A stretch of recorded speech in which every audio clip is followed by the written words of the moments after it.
Okay, I'm thrilled to see all your international faces in the audience. My name is Geoff Ginsburg, and on behalf of my colleagues who have spent endless hours over the last 6 months organizing this meeting, that would be Teri Manolio from the National Human Genome Research Institute at NIH, Rory Collins from Oxford and the UK Biobank, and Masa Yamamoto from the Tohoku Megabank in Japan and Tohoku University. It's a great pleasure to welcome you to Duke University for this first International Cohort Summit. I want to really acknowledge the sponsorship of this meeting, as you can see, from the Wellcome Trust, from the NIH, All of Us program, from the Medical Research Council of the United Kingdom. Without their support, this meeting could not have taken place. This meeting is also being hosted by the Genomic, Global Genomic Medicine Collaborative, or G2MC. The G2MC began as an activity within the National Human Genome Research Institute, then was housed in the U.S. National Academies of Medicine, and about a year and a half ago became an independent organization dedicated to the advancement of genomics globally with a policy, education, and implementation science agenda. We work closely with the Global Alliance for Genomics and Health. There are several members of the GA4GH in the audience. I certainly want to acknowledge their support of this meeting as well. We have a packed agenda for the next couple of days, and you'll be hearing about the vision and goals in a few moments from Francis Collins and Jeremy Farrar.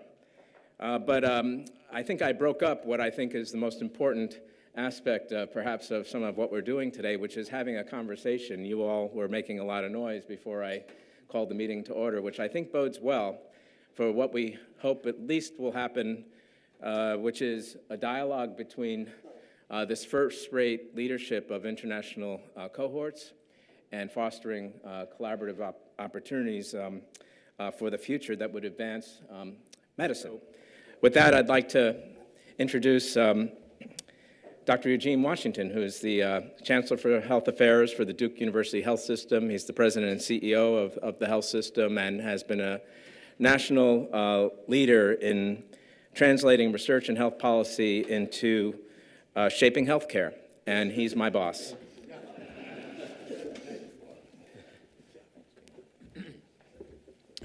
Good morning, everyone. Well, Geoff got a more robust response than I did, so I'm going to try it again. Good morning, everyone. Good morning. Okay, I'm delighted to be here this morning to welcome you on behalf of everyone here at Duke Health. And Geoff, I had the same reaction after the round of introductions, like, wow. Because occasionally we will get, whether it's Rob and Geoff or others, a couple of our colleagues from Canada together and dub it an international meeting. This is a real international meeting with participation from around the world. And so I want to thank Dr. Manolio and Dr. Ginsburg, Jim, for inviting me to welcome you. And I want to thank all of you, our distinguished participants and lecturers, for traveling, many of you long and far, to participate today. We at Duke Health feel that we have a special connection to the objectives here, given our long history of clinical research. Many of you over the years have no doubt had collaborations with our colleagues in clinical research, particularly to the Duke Clinical Research Institute.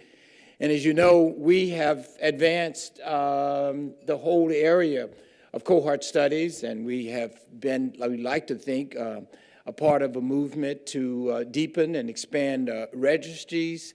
We've been part of a movement to advance precision medicine, and more recently, we have certainly felt that we were contributing to a movement around population health and population health improvement.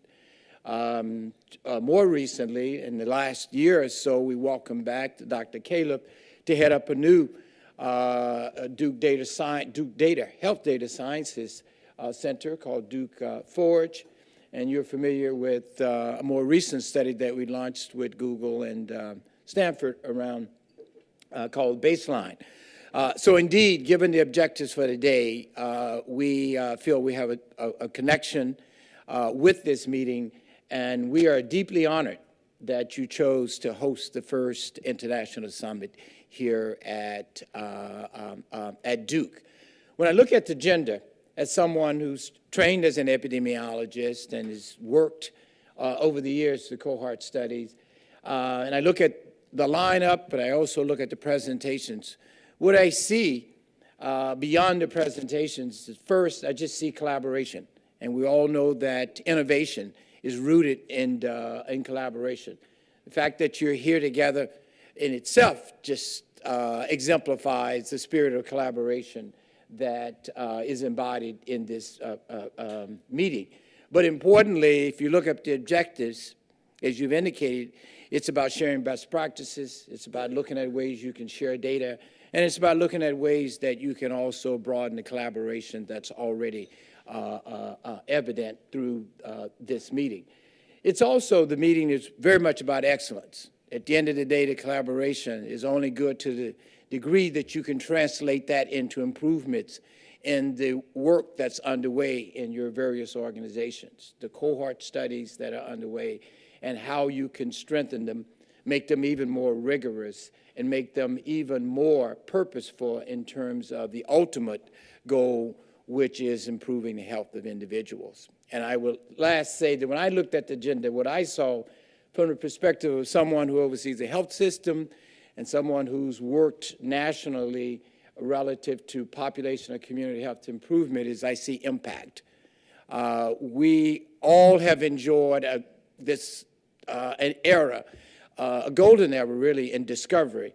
And now we feel an obligation to translate all that discovery into public benefit. And so through meetings like this that you exemplify, I see the promise of translating ultimately the results from the cohort studies into improvements in healthcare and to improvements in population health, and ultimately into improving the lives of the individuals in all the communities we serve around the world. So again, we're deeply honored that you have chosen to host this first meeting here at Duke. I will be wishing you the best, and I'm confident that will be a fruitful meeting. And please do enjoy Durham and the greater Triangle region while you're here. Again, welcome to Duke.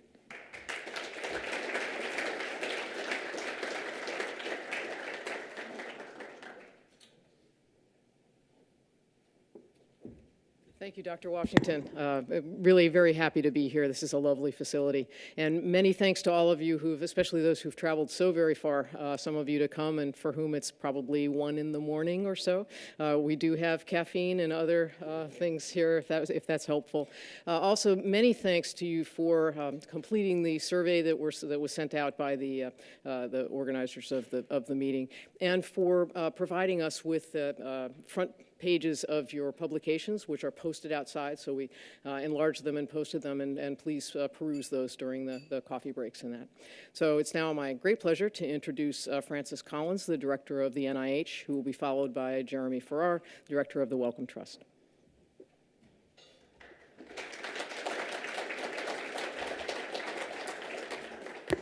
Well, thanks, Terry, and good morning to all of you.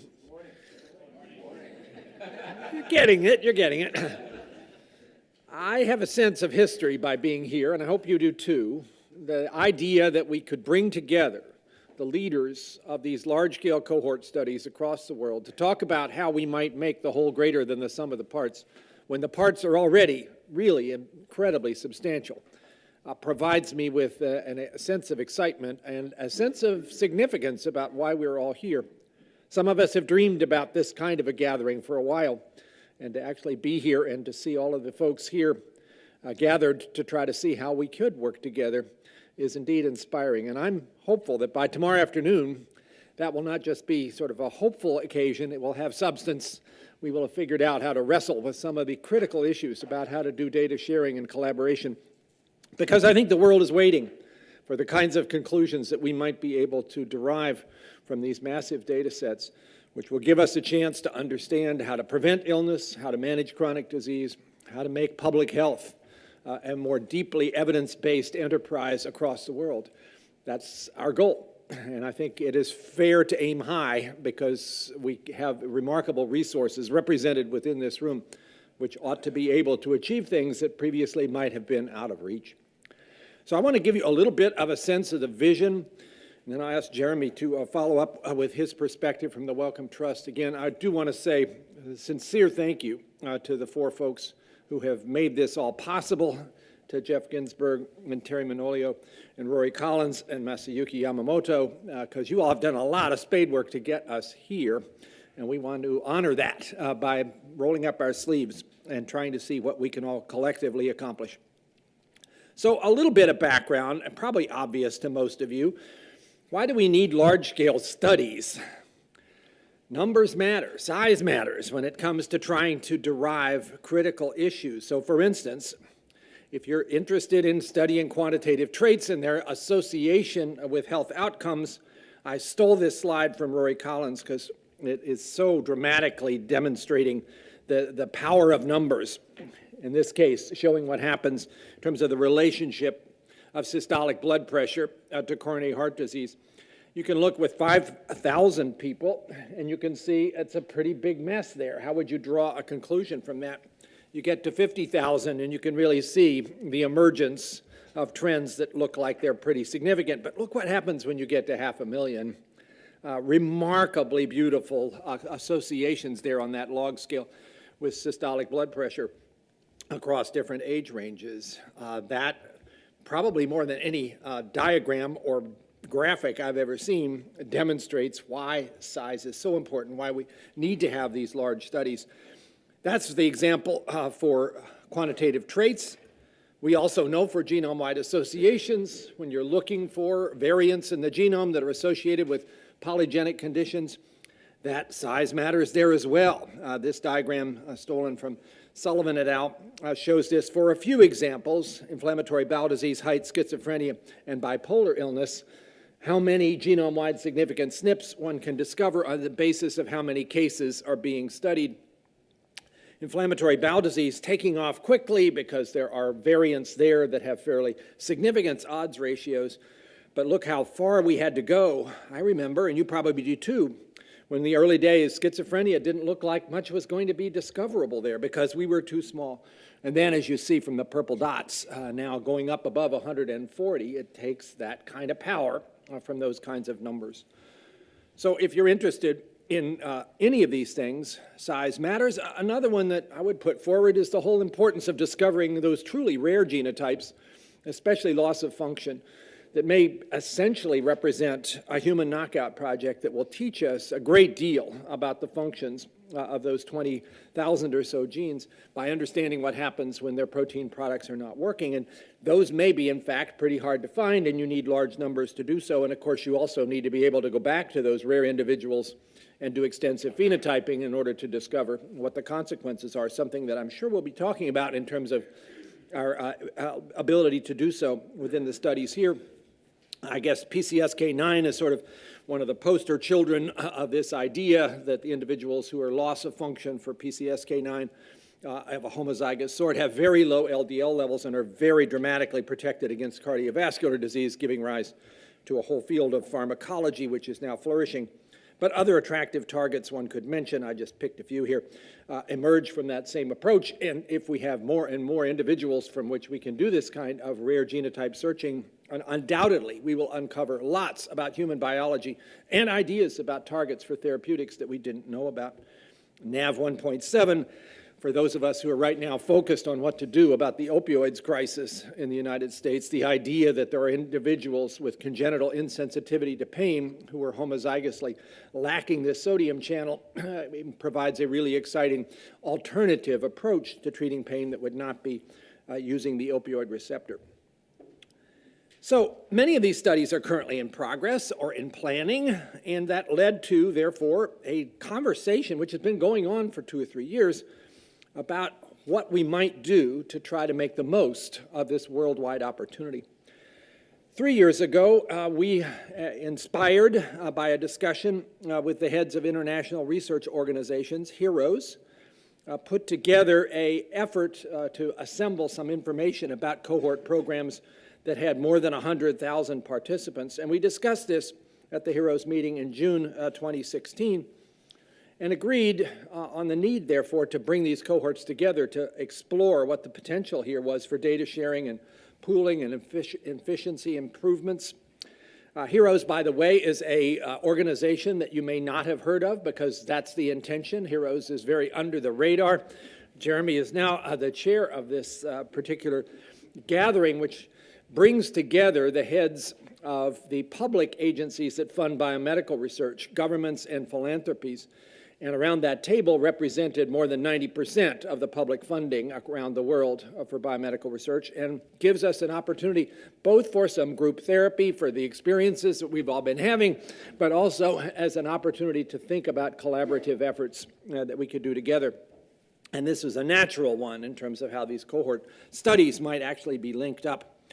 And HEROES was very enthusiastic about seeing this concept pursued, which is one of the ways that we all got here at this point. After some discussions about what would be the right organizational structure to sponsor such an international gathering, the G2MC emerged as the ideal entity, and with a little arm twist, Teri and Geoff agreed to take this on. Maybe it's a lot of arm twist, but it was an arm twist, and have been wonderful in terms of assembling the ideas and ultimately the logistics to bring us all here. So as G2MC put forward a plan here about this meeting, it identified 4 criteria, but those have been bent a little bit as represented by some of the folks in this room for compelling reasons. 100,000 participants or more, not selected for disease, with available biospecimens and the potential for longitudinal follow-up. That would be the sort of criteria that would make this a particularly powerful collaborative because of all that that would bring forward for virtually all diseases. The cohort programs were invited to send representatives and to provide a description, which is in the meeting materials and which Teri is going to quickly walk you through in terms of what we learned. It's fascinating, and I hope everybody has had a chance to look through those specific descriptions of the many programs that are represented here in this room. So what's the goal here? We'll be working that out over the course of the next day and a half, but there clearly are exceptional opportunities here to maximize scientific value and global applicability. We could look at complementary studies for replication, for combined analysis, meta-analyses that would increase power. We could look at heterogeneity among populations to see what the consequences are of various alleles. Obviously, worldwide, we have the opportunity to look at a wide range of environmental exposures, and most of the things that are responsible for common illness are a mix of genes and environment. So we want to be able to look at circumstances where environment changes in order to assess its role, and all of this then leading to the acceleration of what we now call precision medicine, and rightly so. So the objectives.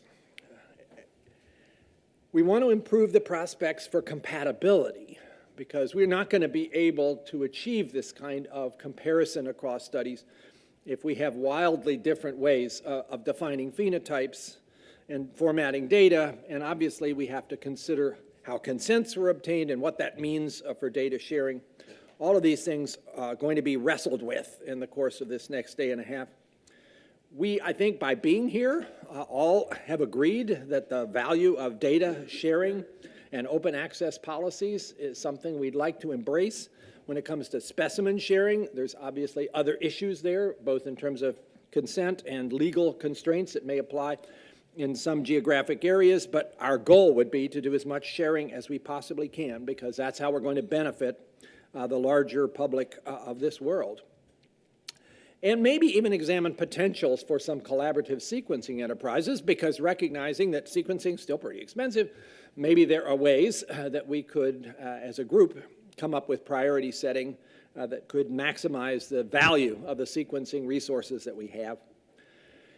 And of course, as part of this, the rest of the world doesn't really quite know what you know by having looked at all these materials. It would be quite valuable, I think, for the larger community to understand what's going on in terms of a global registry of large-scale cohorts. And so one outcome of this, a rather concrete one, would be to establish such a registry and figure out how to keep it updated and curated. And maybe as a way of framing where we want to get to by tomorrow, think about where we want to be in 10 years. If you consider already the power that's represented here, but to that added other cohort studies, expansion of the existing ones, and a large amount of additional data that can be acquired on those who are represented in those cohorts, how do we want to frame that? What would we want to call success a decade from now? In that regard, I'm fond of a particular recommendation, not from a scientist, but from an author who wrote a book that some of us were quite enamored of during childhood, The Little Prince. As for the future, said Antoine de Saint-Exupéry, as for the future, your task is not to foresee it, but to enable it. I think that's sort of what we are here to do, is to enable a future by making careful decisions about these cohorts that we will maximize what we can learn from them and the benefits that will provide to humanity across the globe. Before I sit down, I have one other special thing that I would like to include in these opening remarks, and that's a bit of a shout out to someone who is here, who has in many ways defined the field of modern epidemiology and how we do both the kinds of studies that have power to discern important answers, and has also contributed enormously to our understanding of causes of premature mortality and death, and that particularly relates to things such as cancer. And that is Professor Sir Richard Peto, Fellow of the Royal Society, the Mozart of the clinical trial. Richard, would you stand up a minute, please?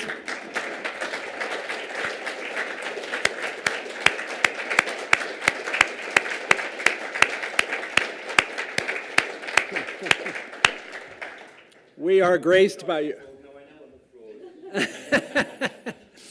We are graced by your presence, and I think all of those represented here are beneficiaries of the work that you've done over the years. Some of these fundamental observations, particularly in early days as relating to smoking, but more recently in studies that you're leading across many parts of the world, and also represented here in terms of the Chinese studies, but also in Russia and India and Cuba and Mexico, and occasionally in the UK as well.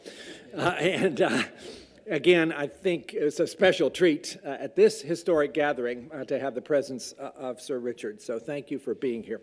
With that, I'm going to stop and turn it over to my friend, Jeremy Farrar of the Wellcome Trust, to add to a little bit of the vision ideas that we're trying to put in front of you. Thank you all very much. You guys leave it on that. So thank you very much, Francis, for that summary. You'll have to excuse me because as a proud Brit and European, I can't get you all to waller and hoop at the start of a talk. That's just, that's just British Europeanness for you, but don't take that as any lack of enthusiasm.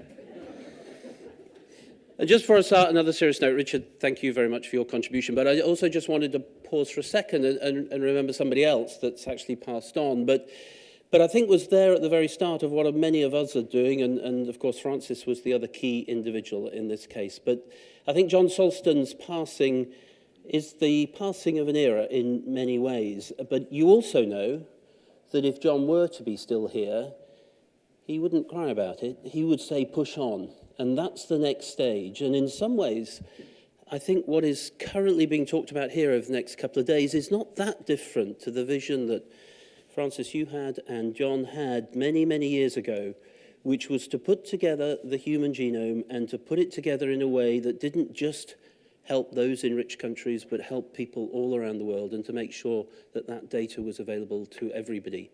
And I think as we think of the responsibility, the opportunities, and potentially the challenges that come as this group now forms, I think some of the wisdom that John and Francis brought is really critical to remember as we go forward and to celebrate the life that John had. I think as well that this is a really critical juncture in this discussion. A lot of cohorts, as Francis has said, have been established around the world, and we all appreciate their power.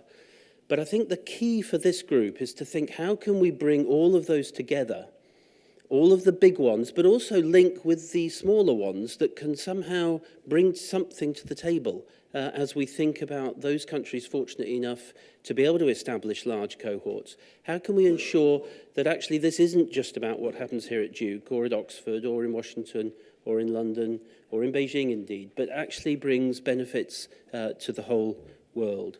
The ambition is obviously huge, but if we don't start somewhere and we don't try and bring all of these things together and set some of the ground rules and some of the ethos for where we're trying to get to, I think to try and retrofit that at a later date would be a mistake and extremely difficult.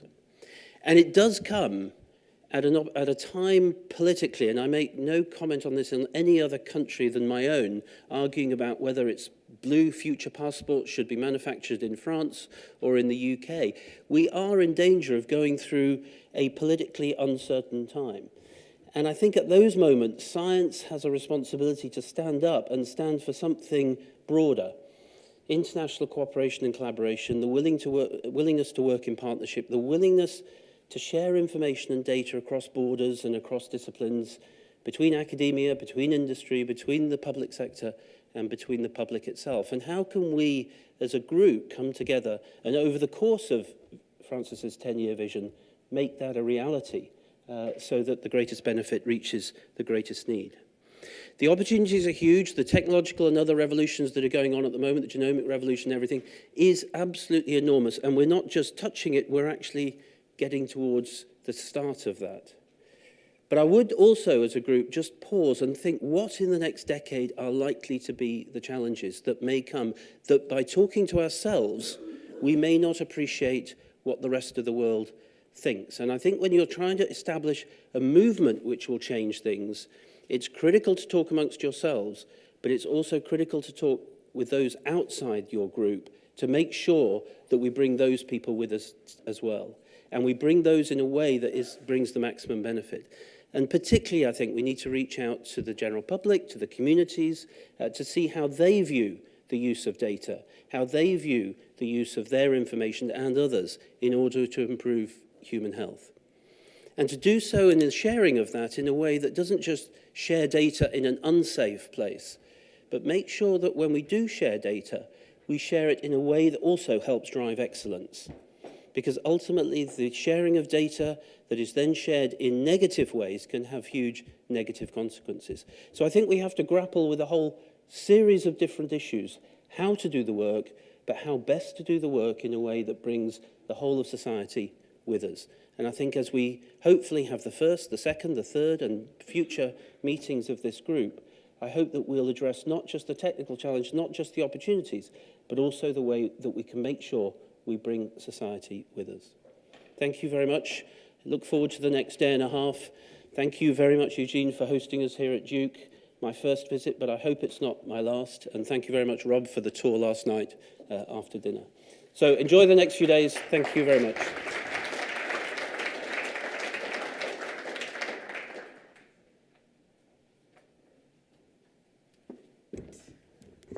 Thank you very much, Francis and Jeremy, and you've gotten us off to a great start. So I'd like to walk through, as was said, a little bit of the responses that you all sent back. Almost all of the 60 cohorts that are in participation here did respond to this, but it's not too late for those of you who haven't. We're planning to post these responses on the G2MC website along with all of your slides, so be aware of that. This meeting is all about sharing, and we want to share with everyone, not just those in this room. So if you have any problems with that, let us know now. We're not going to come back to you and ask for permission later.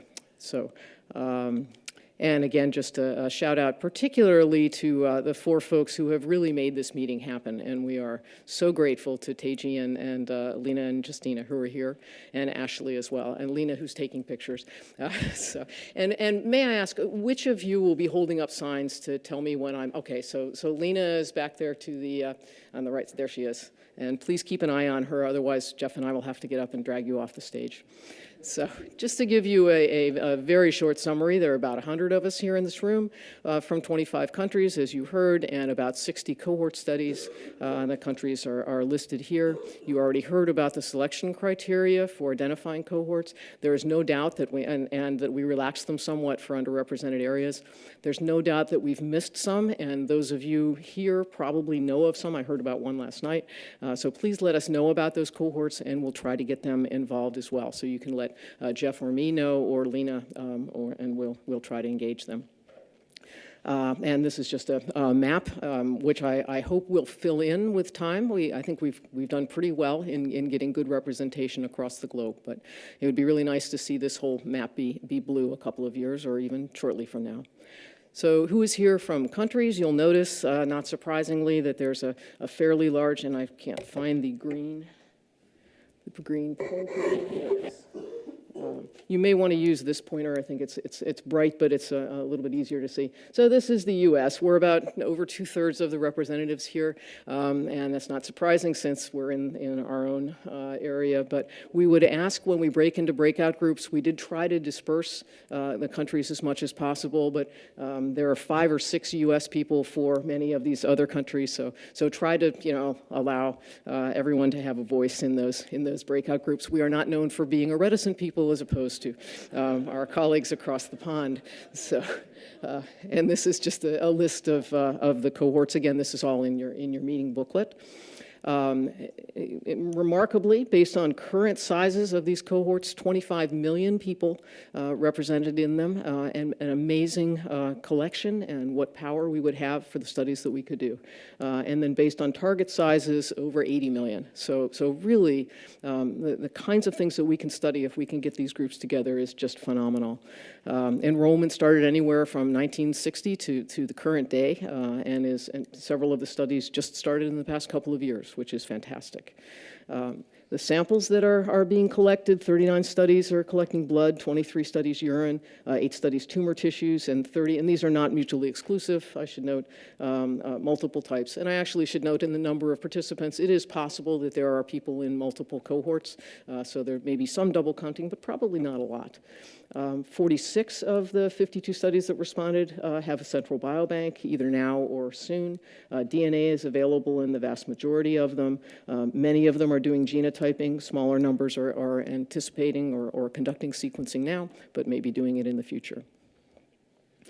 In terms of patient consent and recontact, 49 of the studies said the participants or patients gave consent to share data beyond the initial study investigator, which is fantastic. That's exactly what we need.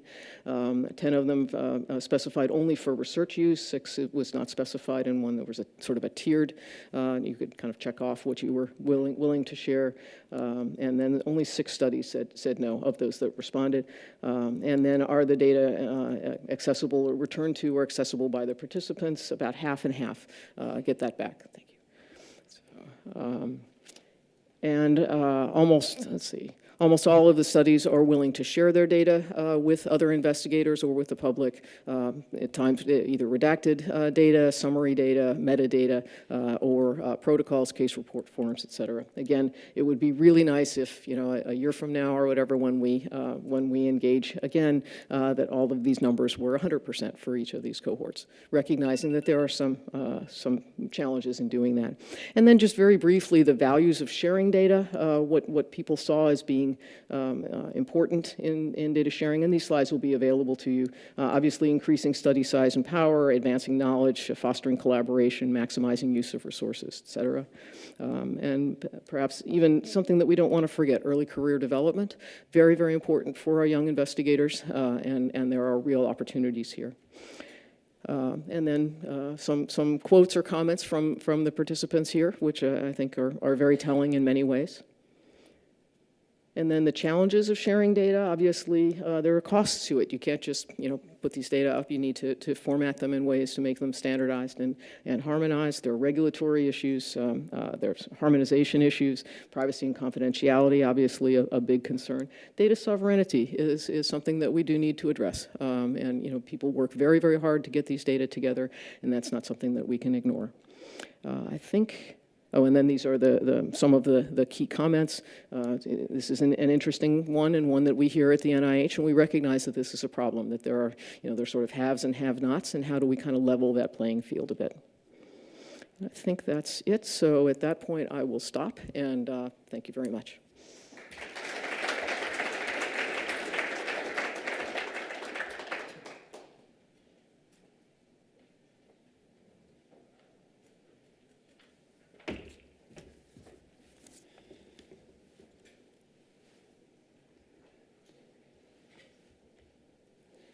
So I get the poison chalice of talking about epidemiology to a room full of epidemiologists. A bit frightening.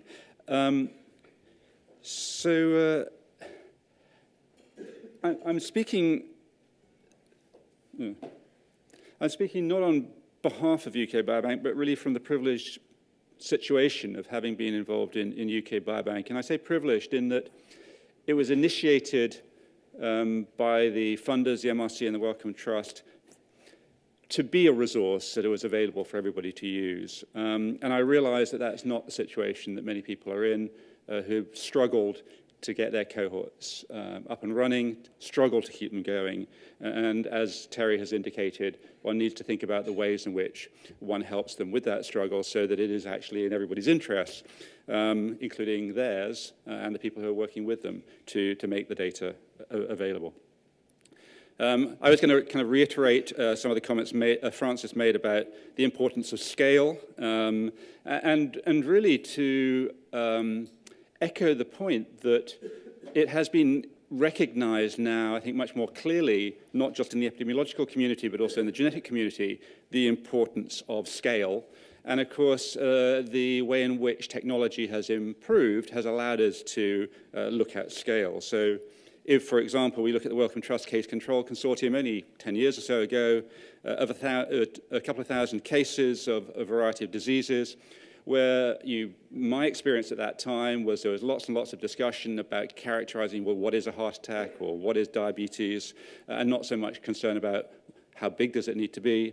And in my area of coronary artery disease, with a little bit of luck, with 2,000 cases, one signal emerged. And I suppose for the first time, geneticists realized the value of sharing, because then we saw the Wellcome Trust Case Control Consortium and all the other genetic case control studies combining together in cardiogram plus C4D in cardiovascular disease and demonstrating the power of numbers, an argument that many epidemiologists, including Richard, but many others, had been arguing for some time. So I think it was John Dinesh that was asked, what's the value of genetics to epidemiology? And he said funding. And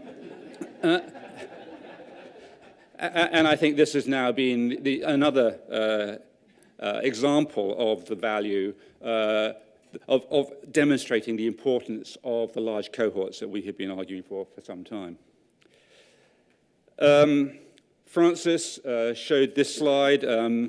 But again, this is an example, not just of scale, but of the value of cohorts. So for many years, the Prospective Studies Collaboration brought together data on old, if you like, boring risk factors like blood pressure, body mass index, smoking, and looked at the association with common conditions. That really allowed us to see the importance of scale. And also, I think, the importance of prospective cohorts, because if we really want to identify the determinants of disease, not just genetics, but environment, lifestyle, the things we're going to be talking about, we need to engage not only in case control studies, retrospective studies, but in prospective studies. That we can look at the associations within those studies, comparing people who develop disease with controls that are much more similar to those cases in terms of their underlying risk factors. And we can, I think, if we do them at scale, if we do them for long enough, we can look at the associations of lots of different exposures on lots of different diseases, of a single exposure on many different diseases, and vice versa. So in the short term, they're not cost effective. In the long term, they provide a resource that allows so many different things to be done. And particularly, as we've seen in the UK Biobank, if you can set up a system where many different researchers can use them, not just those who have a particular area of interest. But they need to be large. And this was the point that was brought out in the slide that Francis showed from my colleague, Sarah Lewington, which was if you take this cohort of cohorts, which is 60 studies with 1 million people with a dozen years of follow-up, and look at 5,000 individuals, I guess a Framingham unit, then this is what you get, a bit of a blur. If you go to 50,000, then it's just like a microscope. Everything starts to come into focus. You go to 500,000, and you get these really lovely log linear associations. And I think the point to make here is not that 500,000 is big, but that even if you have big risk factors like blood pressure, even if you have common conditions like coronary artery disease, you need 500,000. So if you want to look at genetic factors which may not have big effects, you want to look at interactions, we need to be thinking along the scale that Teri talked about of several million or tens of millions of people in these cohorts across lots of different populations. The other point I wanted to make, and this is something that comes out of the Million Women study, and Valerie Burrell is here, is the value of putting in place very long-term follow-up. So this study with 1.3 million women without blood at the moment in all of them, but in some subsets, with 20 years of follow-up looking at dementia. And the important thing, of course, is unlike genetics, things change. And disease can change the risk factors, as we well know, and that's obviously the advantage of prospective cohorts. And in dementia, it really does matter that one has very long follow-up. And what she has shown is that you actually need to exclude the first 10 years of follow-up in order to avoid reverse causality, in order to avoid the impact of the disease on the risk factors that you're recording. This slide here illustrates this very nicely, this picture, in particular around activity. And if one does not exclude the first 10 years, activity looks like it is something that is associated with dementia, but it's a reverse causality. And once you exclude the first 10 years, there's no association. So in thinking about these cohorts, and this is very challenging in many countries in the world, how do we put in place systems that allow us to follow these cohorts for a very long period of time?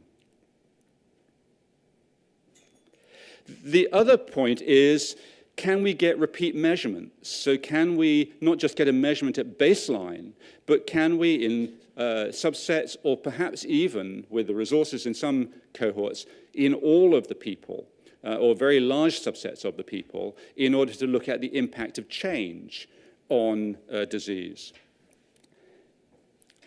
But the point that I wanted to make is that it's important, even in small subsets, to get repeat measurements. And that is because, of course, the baseline measures will themselves have random error, and that random error will produce underestimation, in most cases, of the association of those risk factors with disease.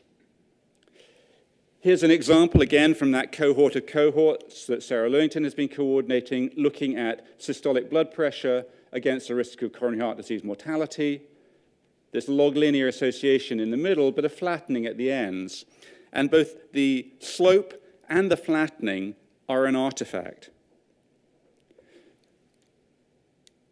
What it's important to do is to bear in mind that the random error in the measurements, for whatever those reasons those random errors occur, will produce an underestimation and a flattening at the ends. And what one needs is to get repeat measures at periods over time in subsets to allow correction for that regression dilution bias. And it's a really big effect. So here is the effect of correction for it. The slope is doubled. The importance of blood pressure is twice as big as we thought. And as Richard Peto would put, to find out that something boring, like smoking or blood pressure, is twice as important as you thought, because it's such a big risk factor, that is actually more important than finding something new. This is this is the kind of correction we need to make. And you can see also that the flattening disappears when one corrects.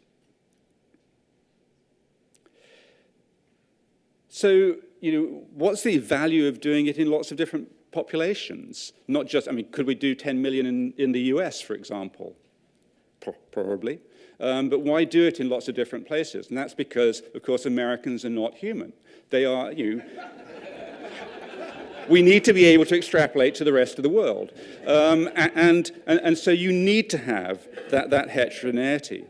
That complementary strategies, complementary studies yield opportunities not just for replication and for combined analysis to get larger numbers, but the heterogeneity, the genetic heterogeneity, may well be importantly different and interesting. That the diseases that are rare in one population may be common in another population. If we want to study hemorrhagic stroke, then go where it's common, like China. The ability to study a much wider range of exposures. If we take adiposity, China, we can go particularly in the rural areas and see where we're coming from. Mexico, I'm afraid we can go and see where we're going to in terms of adiposity. So getting the full range of exposures. And I think that something that is often misunderstood is the importance of that heterogeneity rather than representativeness. When we're doing these baseline, setting out these cohorts at baseline, we're not trying to work out who's going to vote for who. We're trying to just get heterogeneity and have large enough numbers of different kinds of people in the study. And we can do that within a study, but we can do it within a cohort of cohorts. And I just want to take this example from the Mexico City cohort that Jesus Alegre is representing, along with Jonathan Emberson here, but looking at the very high rates of obesity, the very high rates of diabetes, and again, you might think, well, we know everything about body mass index, we know everything about diabetes, and yet, when one studies the association of diabetes in that cohort with the risks of various diseases, one finds, and I think this is often the case, one finds something new about things one thought one knew everything about. And here, for example, diabetes, much stronger risk factor for the risk of death, but particularly in that setting, an enormous effect on death from renal disease, because diabetes causing renal disease in that situation is essentially causing death, because there isn't something in between, such as dialysis or transplant. And if one looks at that in absolute terms, pretty much all of the renal deaths and a very substantial proportion of deaths in that setting, and probably quite extrapolatable to the rest of Mexico, is due to diabetes killing people from renal disease. And again, I think we need to recognize why are we doing this. It's not to get publications. It's in order to have impact on public health. And what this identified very clearly was poor glycemic control, poor control of cardiovascular risk factors, something that could be done really rapidly and that the Ministry of Health implemented. So a lot of what we're doing could very rapidly impact on the health of our populations. So what about the issues with access to support uses? Well, I think one of the issues is insufficient specificity. So a lack of detailed characterization of the disease outcomes in these prospective cohorts. So if you think about it, or at least the way I think about it is that in retrospective studies, one starts with the disease. So they're usually very well characterized in terms of phenotyping the disease, whereas in prospective cohorts, we start with the healthy. We phenotype the participants, and then we often have to follow up in rather crude ways through linkage to health records or by writing to people and saying, what diseases have you developed? And so the question is, if we're going to make these cohorts even more valuable, how do we improve the phenotyping of the health outcomes in large numbers? when we might have tens of thousands of many different types of outcome, and we're trying to make them shareable to researchers who work in many different areas. And I think that we're starting to see a number of groups. I mean, I know UK Biobank has been working on this, the China Kadoorie Biobank. People like Josh Denny here have been really looking at how to establish approaches to large-scale health outcome phenotyping. Why would we do that? Well, it will increase the power of the kinds of association that we can look at if we have more specific disease outcomes. And particularly the impact of false positive diagnoses having the biggest adverse impact. Increased specificity will, I think, allow us to detect associations that we wouldn't see if we just looked at some kind of disease as a kind of composite. And the nice example here, I think lent to me by Valerie Borella, one of her colleagues, is looking at reproductive factors and breast cancer risk. If you don't know what kind of breast cancer it is, if you don't know whether it's got receptors on it or not, then you kind of get another blur. You get an average effect of these. If you can subdivide the breast cancer into those with or without hormonal receptors, then you get a much clearer association, stronger for one and null, largely null for another. And in thinking about this, one needs to be thinking about, well, it may be that I don't know about ER, but can I store the information that would allow that to be done in the future? Can we, for example, store samples of tumors such that we could go back and sequence them? Or indeed, in the NHS, they're talking about, on the basis of work done by Mark Caulfield and Gel, the concept of sequencing all the tumors that come in. Could we link into those tumor data? Could we store imaging data so they could be analyzed in the future? So I think one of the big problems of how do we share is how do we get the data into a situation where it is actually usable to be shared? Can we develop scalable approaches to ascertaining health outcomes through death registers, cancer registers, hospital episode statistics, primary care records, other kinds of record systems in various countries? Can we help to build those systems? Can we help to get access to them? Because a lot of the problem can be about that they don't exist, but that we can't actually get to them because of privacy. Can we combine different sources of information, not just to detect, but to actually increase the quality of the information we have about, is it really a disease case? Can we go to even further by getting additional, more detailed information, such as tumor data or imaging data that would allow us to be even more specific in classifying the disease cases?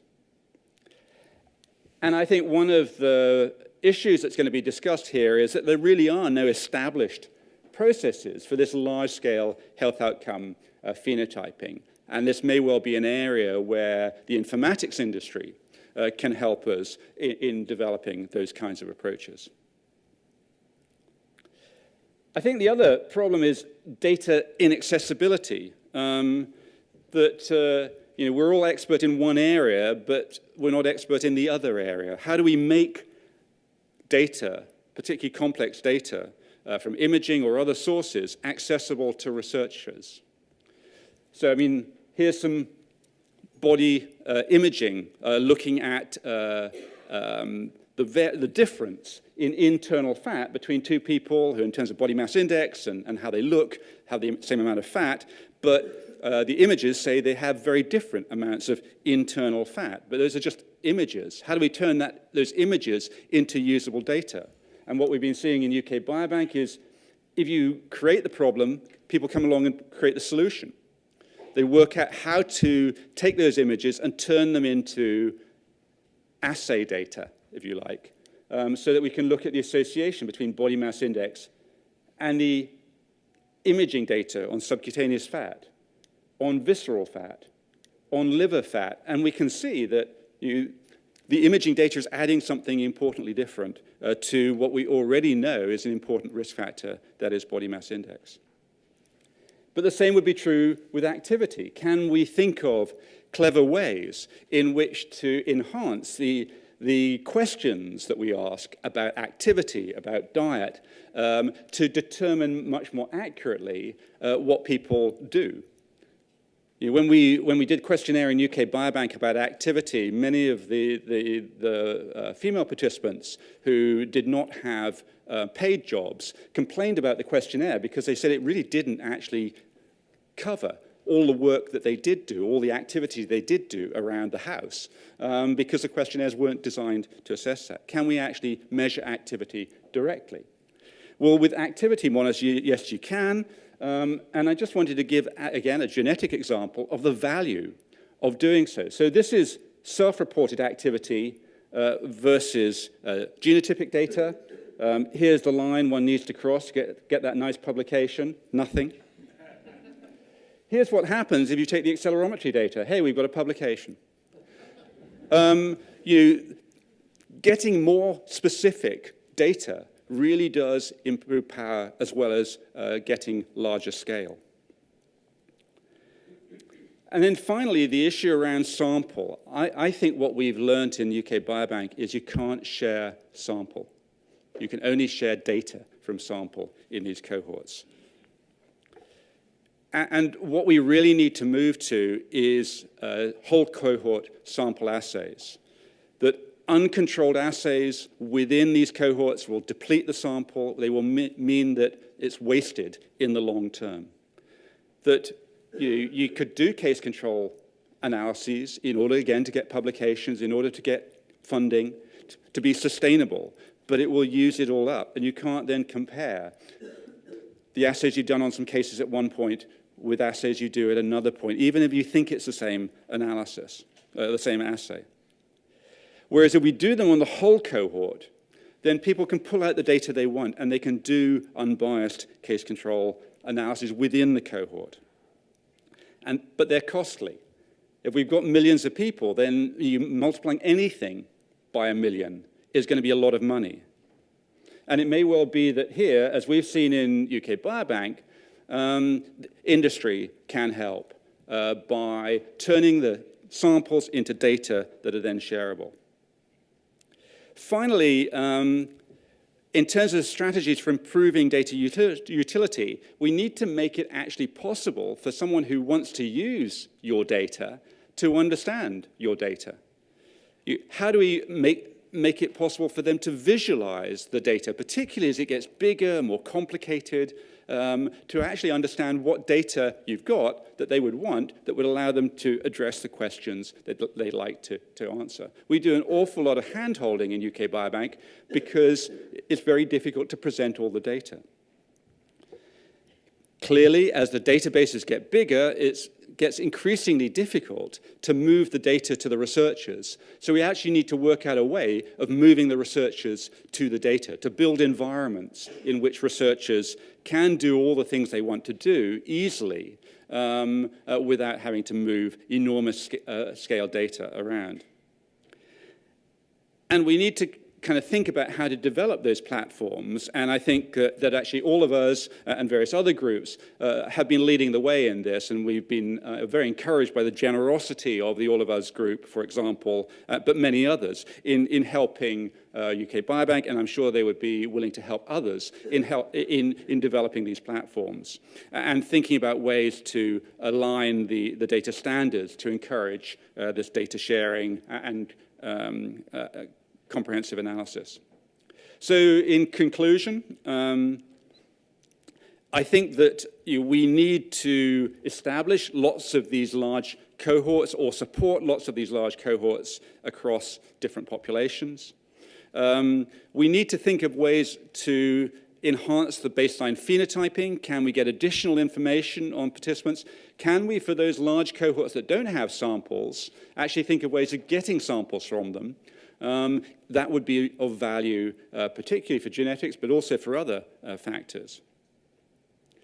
Can we establish centralized systems for health follow-up that will work in many different populations and develop scalable approaches to outcome phenotyping? And can we enhance this visualization of increasing complex databases so that they can be analyzed to fulfill the purposes of this meeting, which is to get to squeeze as much out of these population cohorts as we possibly can to improve public health? Thank you.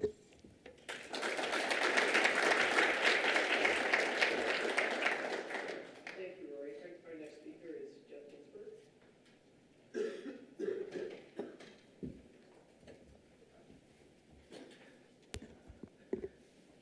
Thank you. So it's particularly intimidating for a non-epidemiologist to be addressing this group, as you can imagine, and equally daunting to follow Sir Rory. So I think I'm here in part to maybe inject a little orthogonal thinking into what might be possible. Certainly some elements of Rory's presentation represented that. And think about how we might move these cohorts to impact through translation. So as a non-epidemiologist, I decided to borrow a framework that was established from investigators in the Nurses' Health Study to think about the value proposition ultimately in the long term for that study, so that we might discover elements of disease that would explain its biology. And I've also taken the liberty of adding some phrases to what was published in 2008 to think about our ability to predict health to disease transitions and to better define gene-environment interactions. In terms of translation, the opportunity now exists to both create as well as to enhance novel models for disease susceptibility, but as well to develop those tools that will be enabling for practitioners and researchers, both biomarkers as well as diagnostics and therapeutics from these kinds of data. And lastly, to think about the opportunity for delivery and impact, both at the level of the public and participants in our studies, as well as clinicians and public health practitioners. And as Rory indicated at the end of his remarks, thinking about the opportunity to engage with industry in particular to help facilitate that delivery. It's clear that we are indebted to researchers like yourselves for delivering clinical risk calculators that are now used in day-to-day clinical practice. I was pleased that my provider could just press a button in the EMR and tell me my Framingham risk score without needing to do any significant computation. I'm pleased to also share with you that it was 6%. So taking these multi-dimensional regression equations is something that I think is now become, I guess, part and parcel of what this community thinks and aspires to do. Last week at the All of Us Research Priorities meeting, we also discussed the notion of resilience. And can we juxtapose factors of resistance with factors of resilience? And think about opportunities to determine who might be resistant to actually developing disease in the first place, and individuals who have disease who might not progress, and individuals who have an event, why do they potentially recover more rapidly than others? So these factors of resilience, I think, presents a novel opportunity for us to think about. Francis alluded to this in his remarks about the Human Knockout Project. And this paper of nearly 600,000 genomes, surveying almost 800 or 900 genes, found 13 individuals that should have had severe Mendelian disorders or potentially have not been living but were otherwise healthy, which begs the question of what has been protecting them from developing disease in the first place. In the last 50 years since Framingham, biology and medicine have been undergoing significant transitions. 50 years ago, we were relegated to more of a descriptive science of biology, as well as a symptom-based approach to medicine. 30 or 40 years later, with the advent of genomic and molecular technologies, arguably we could say that we were in the digital world of biology and evidence-based medicine.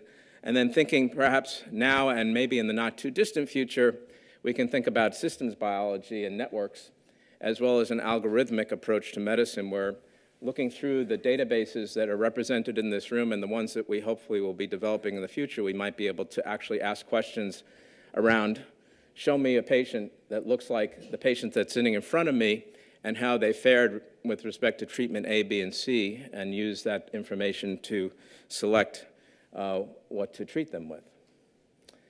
So the opportunity exists to combine many dimensions of data. In the upper left-hand side of this diagram is where medicine and epidemiology, I would argue, has been traditionally focused on clinical data, augmented now by the electronic health record. But now the opportunity is to place in that context other dimensions of data from the genome, from the transcriptome, proteome, microbiome, and imaging, et cetera, to give us an enhanced ability to do risk predictions, diagnose and prognose disease, predict environmental exposures and outcomes. Can we do better than clinical models? Well, this is work from Sek Katharesan, who's in the audience, showing that controlling for traditional risk factors in family history in the Malmo diet and cancer study, a genetic risk score of comprised of 50 genetic variants did exceedingly well in predicting future cardiovascular events. And I'm sure there are many other GRS studies, genetic risk score studies, that many of you are contemplating or in the process of doing. I also would, I know this group is heavily focused on DNA, but I just wanted to put a plug in for non-DNA approaches. 10 years ago, looking at the natural history of breast cancer, these are RNA profiles from tumor tissue tied in 180 individuals to their outcomes, showing that we could use the high-dimensional data in an RNA data set to build a predictive model associated with a better prognosis for some individuals versus a poor prognosis by this, denoted by this red line in the survival curve.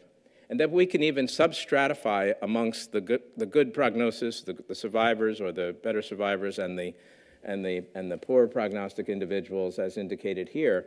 And if you go a bit further, you can use this type of data to develop individualized models of risk and outcome. And these types of analyses have formed the basis for commonly used or relatively commonly used molecular tests for women with breast cancer, such as MammaPrint or the Oncotype DX test. So these are some significant opportunities, I would argue, for translational research. In our own work on infectious disease, we've been able to capture the host response in RNA profiles in a way that can distinguish between bacterial and viral infection, as indicated here, a profile that can distinguish between influenza, E. coli, and strep pneumonia infection. But we've also been thinking about translation and the way that the clinician needs to use these types of data in a busy primary care practice and be able to reduce this to a 15-minute, or ultimately a 15-minute, but less than 60-minute turnaround time, working with companies like BioFire, as well as the NIH Antibiotic Resistance Leadership Group, to deliver testing platforms that can actually help prevent the antimicrobial resistance, antibiotic resistance pandemic that we have today. So that's just a plug for the non-DNA-based technologies. But going back to genome sequencing, I think everybody in this room has been acknowledged and witnessed the precipitous drop in the cost of sequencing, as well as the precipitous increase in the throughput of sequencing. And I'm guessing that several of the cohorts that we saw from Teri Manolio's slide on summative work here that had not engaged in genome sequencing several years ago were doing so because of price considerations, and perhaps today that has changed. That will be changed by the drop of at least exome sequencing to less than $500 an exome. So we're seeing Moore's law being widely leaped over by the cost of genome sequencing here. And when you combine this with Metcalfe's law, which I'm sure many of you are not familiar with, but Metcalfe's law is the law of social networks that indicates the power and value of a social network is related to the square of its participants. And companies like 23andMe and Joyce Tung, who's here, have taken advantage of the social network of phenotypic data and have been able to show that self-reported medical information versus those that you might try to precisely capture in case report forms can actually replicate what have been traditionally run genome-wide association studies. So this speaks to the power of the self-reported phenotype. And one of the most ubiquitous platforms for reporting phenotypes is the phone. I would argue the phone has changed everything about the way we think about research and potentially medicine, with over 7 billion people on this planet having a cell phone. And in medical care, text messages are now being delivered to help people remember to take their medication or adhere to their diet, but also as a platform for measuring fitness, activity, sleep, and nutrition, and also as a platform to engage research participants in engaging in research through platforms like HealthKit. The phone has also enabled a new, or at least is enabling a potentially new era of digital phenotyping. From this commentary by Tom Insel, formerly of the National Institutes of Mental Health, he assuaged that the phone can be used for phenotyping a number of mental health disorders. The activity monitors in a phone, reporting on social isolation, the way that you interact with your phone, the actual way that you click or dwell on certain websites might be relevant to attention disorders and the like, and the way you speak into the phone, porosity, the cadence of your speech may report on mood disorders. So it's a very powerful device potentially in capturing a number of behaviors that are very challenging, if you will, to capture in the normal clinical realm. So not only the phone, but there's has been a platform, but there's been this movement towards a massive decentralization of research in medicine. If I were talking to a clinical audience, I'd be talking about the decentralization of medicine, but this audience, I think, needs to recognize that there are numerous platforms that can actually enhance our ability to capture research from a diverse array of participants, whether it's phone devices that are linked to a nucleic acid or protein sensor that can be done with certain frequency, environmental sensors such as this backpack, which can continuously measure particulate matter in the environment. The PM 2.5 is a nice measure of ozone, and this is an example of a trace from an individual as they were home, went on a daily commute, and then were at their workplace. This happens to be data from China. Whether it's wearable tattoos that can record temperature or electromyographic activity, or the more commonly used devices that many of you in the room are probably wearing on your watch, around your neck, or on your wrist. These are continuous phenotypes that essentially can give us the movie of health and of disease if we think about it in that context. And the microbiome is also an opportunity in this regard. This happens to be data from a colleague of mine here at Duke, Lawrence David. He and a second individual were able to collect daily microbiome specimens on 2 individuals for an entire year and demonstrate the impact of both travel and changes in diet as well as enteric infection on the constitution of the microbiome, so that continuous monitoring of the microbiome is something that may be feasible, maybe not. Mike Snyder at Stanford has been brilliant at bringing together multidimensional types of physiologic and genomic data to begin to look at a series of N of 1 experiments. N of 1, his first was on himself. Some people call this the narcissome. But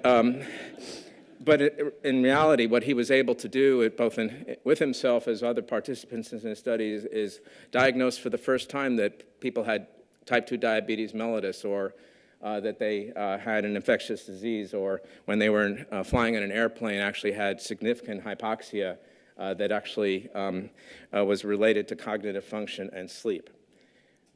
So Gene Washington mentioned Project Baseline. I would say that Project Baseline, even though it's only 10,000 individuals, potentially is a microcosm of the kinds of epidemiology of the 21st century that some of you are already doing and others may aspire to do, collecting panomics activity, immune profiling, baseline data from both EMR, family history surveys, as well as a portfolio of imaging and other tests, importantly over time, in this case quarterly with 10,000 individuals. And baseline is a collaborative project between Verily, Duke, and Stanford, and hopefully will be a resource for many of the studies in this room about standards and the ability to evaluate and validate wearable technologies and how to create and assemble these data in a way that will develop biomarkers and eventually diagnostics. So I think Rory mentioned industry. I wanted to bring this up again because obviously a pathway to translation is engagement of pharmaceutical and diagnostics firms. Just about a year and a few months ago, we had a workshop at the National Academies of Medicine asking the question of what would be the framework, if you will, to derive value from large-scale biodata resources for the purposes of drug discovery. And it was acknowledged by the participants, many pharmaceutical companies that you know, that large-scale population cohorts with genetic and phenotypic data were rich sources of potential drug targets, and we've seen already the fruits of some of those come to be from the likes of Regeneron and Geisinger. That phenotypes are critical, and the ability to call back individuals was equally voiced as important. That participants' trust in how these data resources would be used is paramount, and that data sharing and the power of collaborative frameworks would accelerate the field. And clearly with these kinds of data, one cannot overstate the importance of developing the computational expertise to derive the value. This is sort of a visual representation of, I think, what was one of the outputs of that workshop, that we would gather deep phenotyping associated with a biobank, the panomics technology along with an electronic medical record, and have data sciences and modeling at the core, and that the clinical genomics or the clinical data would drive mechanistic discovery that would lead to the development or the identification and subsequent development of drug targets. But equally, there would be an ability to propel forward the findings from this research to be implemented and to be evaluated in the clinic. So creating essentially a learning system around genomics and precision medicine research. But I also want to just acknowledge the fact that this is hard, and that if you think about the pathway from discovery to either biomarkers or molecular tests, we are here, which is oftentimes the time of publication is when something is discovered and confirmed and validated. But taking this forward to develop a novel assay, to develop a clinical trial, and then to get this adopted in guidelines is incredibly hard and work that may ensue over decades. Remember that CRP was discovered in 1930, and it wasn't until probably about 10 years ago that it first became recognized that it might be important for clinical use. And then finally, I just wanted to make the point for impact, because that's what Francis started this with, is how do we have impact? And we can't have impact unless we actually figure out how to implement the findings that come out of these cohorts into clinical trials.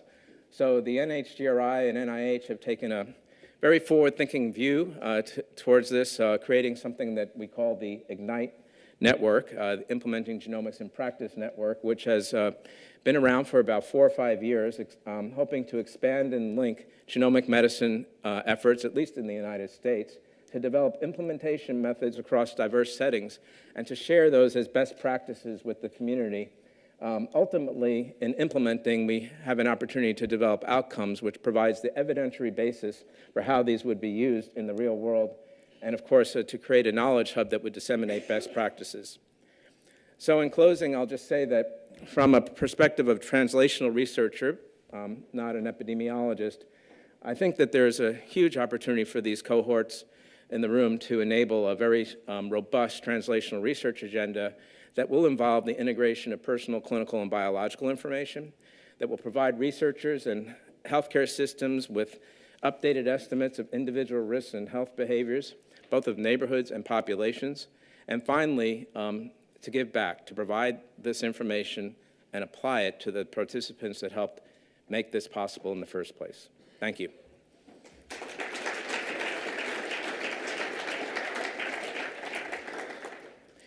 So now I think Teri and I, as co-chairs of this first session, would like to engage you in a little discussion and Q&A. Also, Francis, Jeremy, and Rory's comments are certainly open for discussion and questions.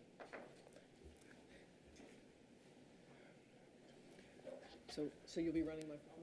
Yeah. No, that's all right. I can use Jeff's. He's willing to let me stand in. Yeah. Hi, Mark Williams Geisinger. I don't know that this is on yet, but when it kicked, okay, great.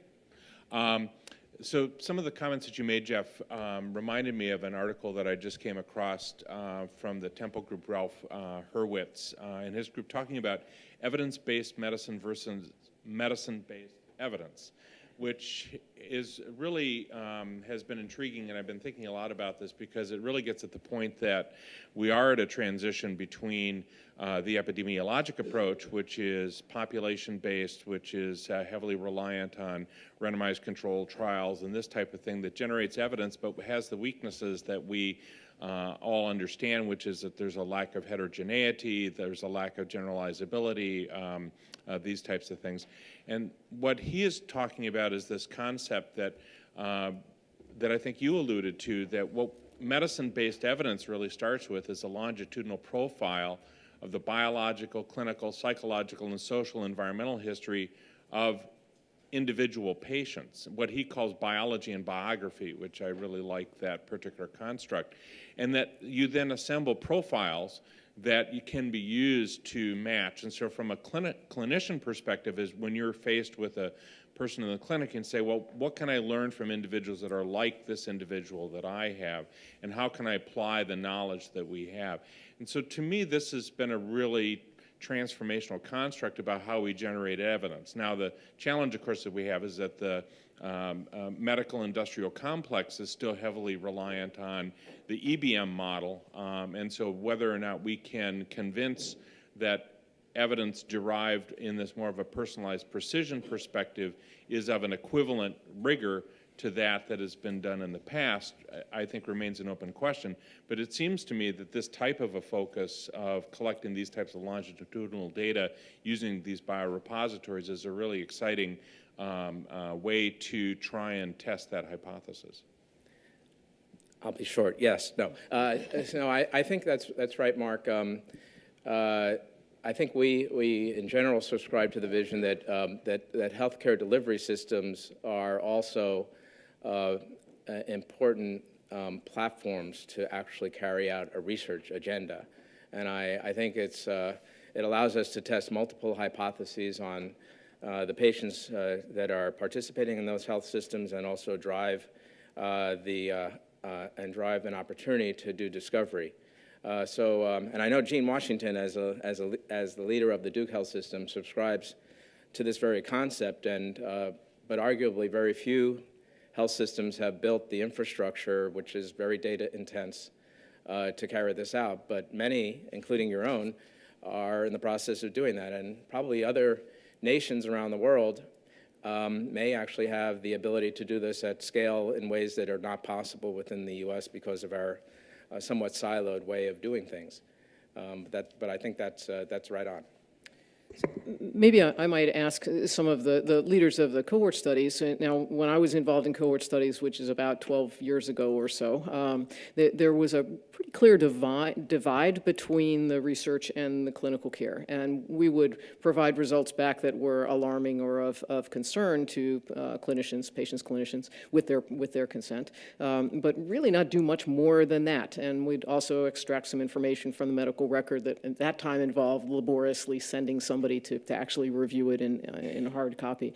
I'm wondering, those of you who are doing cohort studies now, are you moving these things closer together the way that we are doing, I think, to a large degree with clinical and translational care and research? But is that something that is feasible within sort of standard cohorts, if there's such a thing? And if so, how can we kind of facilitate that? Don't be shy. Yeah, if nobody responds, I'll call on people. So, Dan, could you use a microphone? So you're saying ask Rory how he deals with it? Because, I mean, there are some very large cohorts that absolutely don't return. Well, so I'm not only talking about return, but about interaction with clinicians and patients. So yes, there are some that absolutely do not, and you may not want to comment on that, or you might, because that's the way that your study has been. Nor do we. Yeah. I mean, I can certainly comment on UK Biobank that the consent at the beginning was on the basis that there would be no feedback of subsequent results of an individual to the participants, and that was the contract under which they joined the study, and that was actually the consequence of a lot of consultation that was managed by the Wellcome Trust and the MRC. I think the starting position was, yeah, of course there'll be feedback, and then of course when one went through the discussions, both with participants, with ethicists, with lawyers, with researchers, one thinks, well, of what? What would be the consequence of such feedback? Will it cause more harm than good? When we don't necessarily really know what the relevance of the kinds of things we're feeding back in a general population. I mean, bear in mind a lot of the genetic stuff we find has been found in rather strange settings, maybe families, and that may not be translatable to the general population. So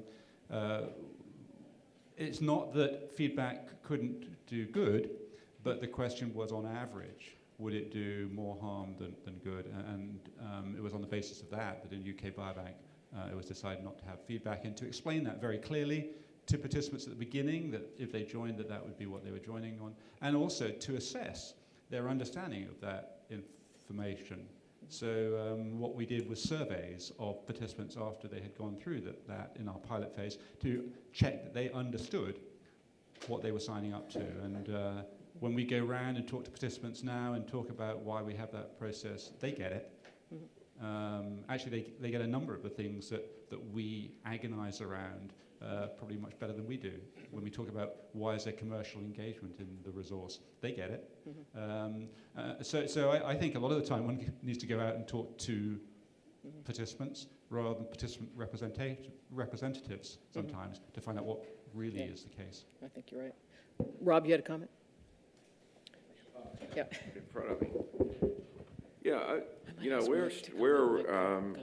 know if struggle is the right word, but in the baseline study that Geoff mentioned, we're intensively dealing with this issue of both the clinicians and the participants. And I recently wrote a blog on this. I got mostly positive feedback about that just said there are a lot of slogans about return of results. When you really go one level deeper and say, how do you do it in a responsible way that takes into account the heterogeneity of receptivity, interest, cognitive function, family dynamics, and clinician interactions, there's almost nothing known. And most of the literature you find is actually relatively negative. Like Rory's paper, when they did return results related to imaging, the majority of follow-up actions were false positives that led to procedures that had risks.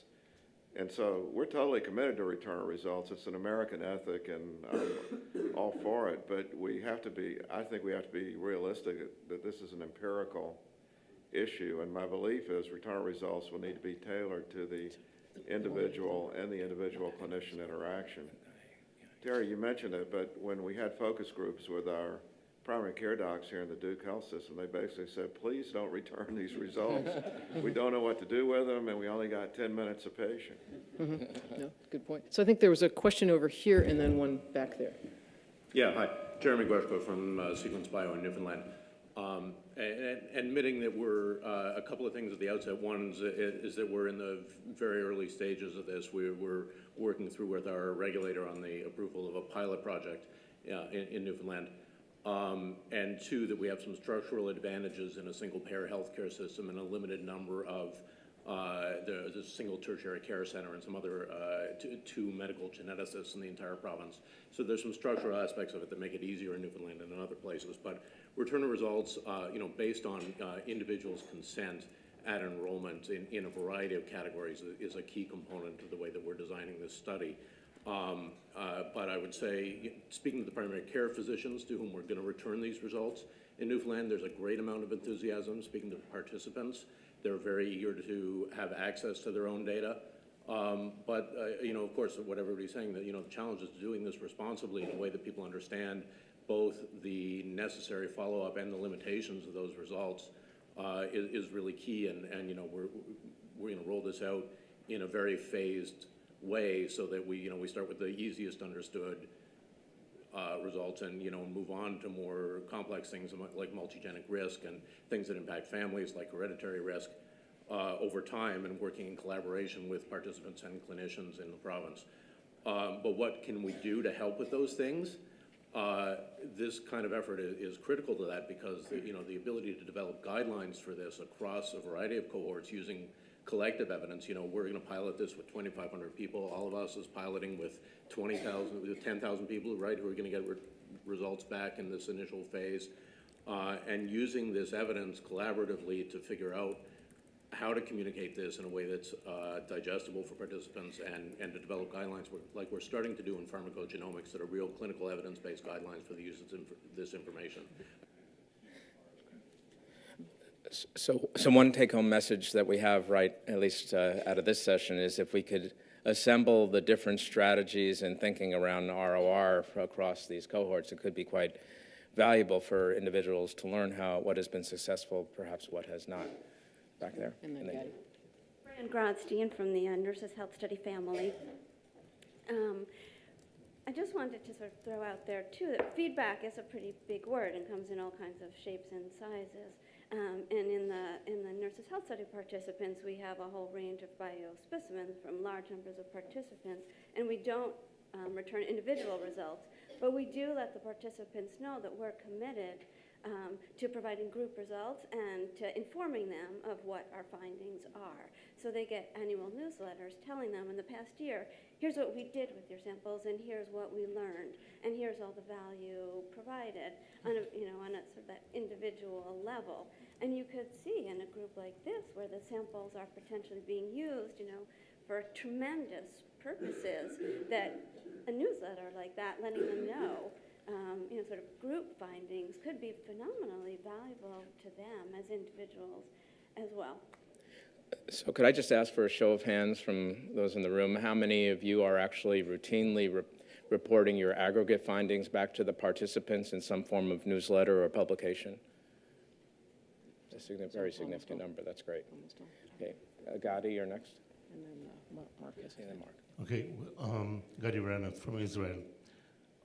We actually have two situations. So in the classical case control studies, we have about 45,000 participants, and they only have to indicate upon entry whether they want their founder mutations reported back to them.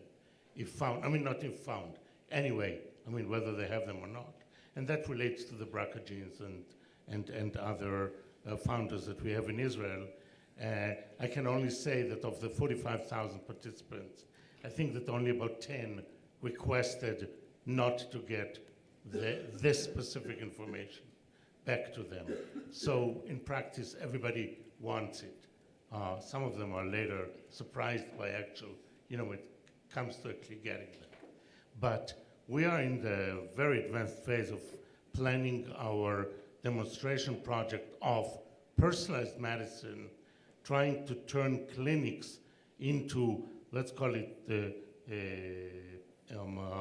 genome-driven clinics, primary care clinics. And there we were clearly instructed to return results to the patients. So, and to do it in two ways. One is, of low practicality for the patient. Just give every patient a discount key with a fast cues, whatever, of the whole genome or whole exome they underwent, but the other is actually get actionable items back. And the argument, the whole discussion was on whether to get it back to a geneticist who will give it back to a patient who will report it to his primary care physician, or to give it back to the primary care physician with directed actions, and he will be responsible to introducing it into the EMR and to giving the result to the patient through a genetic service or without, depending on the time of the type of response. So all these issues have taken months of discussion on how to do it. I don't know that we're going to do it the right way. We might figure out that it is whatever we choose is not. But there are a lot of issues, with the main one of which is, does anybody in the audience actually know what is the mean number of actionable items per participant that we are expecting after, a project of whole genome analysis of, say, 100K patients?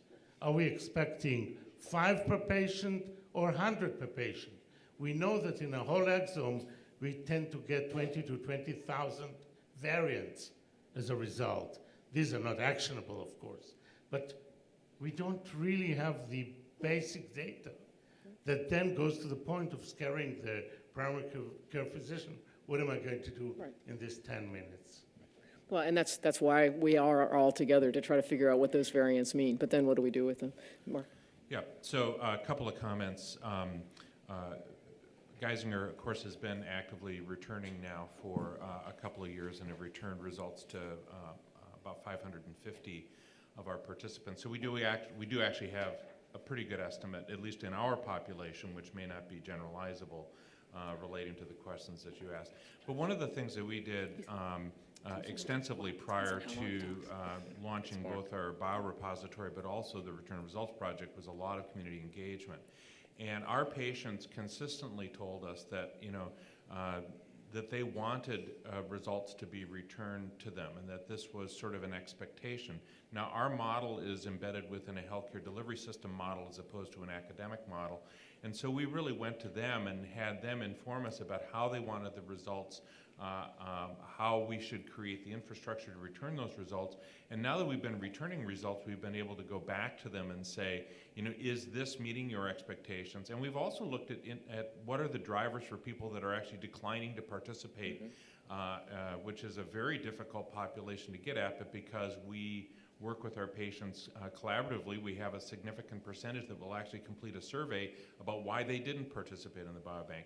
And interestingly enough, for the non-participants, they say it wasn't the return of results for the most part that was their reason not to participate. It was concerns about privacy, confidentiality. It was issues relating to, I have other things going on in my life right now. I really don't want to attend to one more thing, et cetera.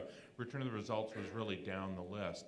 And when we engaged with our patients about, well, you may find out things that are unexpected, and we may find things that you weren't aware of in your family or that sort of thing. They said, well, how is that different from medicine? We have that happen all the time. We go in there and we hear about something that we didn't expect. We just have to deal with it.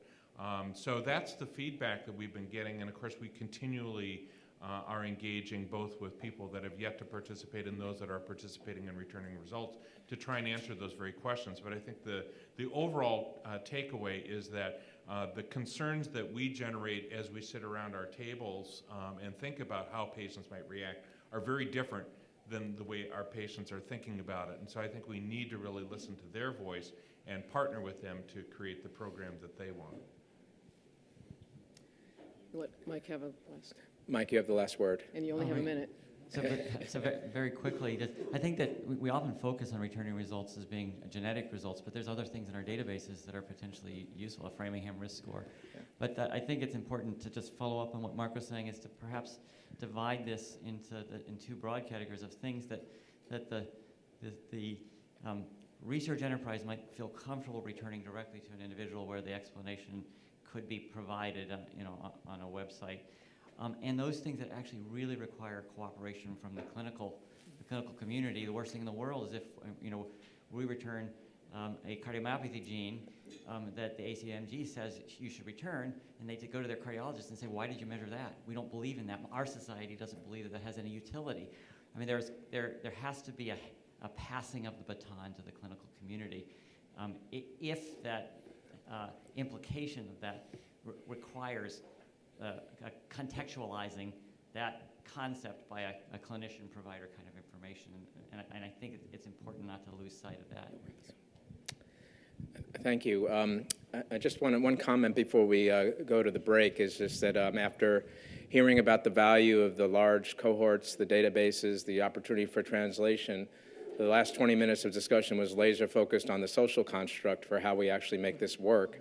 So that tells us something important about how we need to think about the science. It's not just the science itself, but it's also the dynamics of the participants and the researchers and the providers.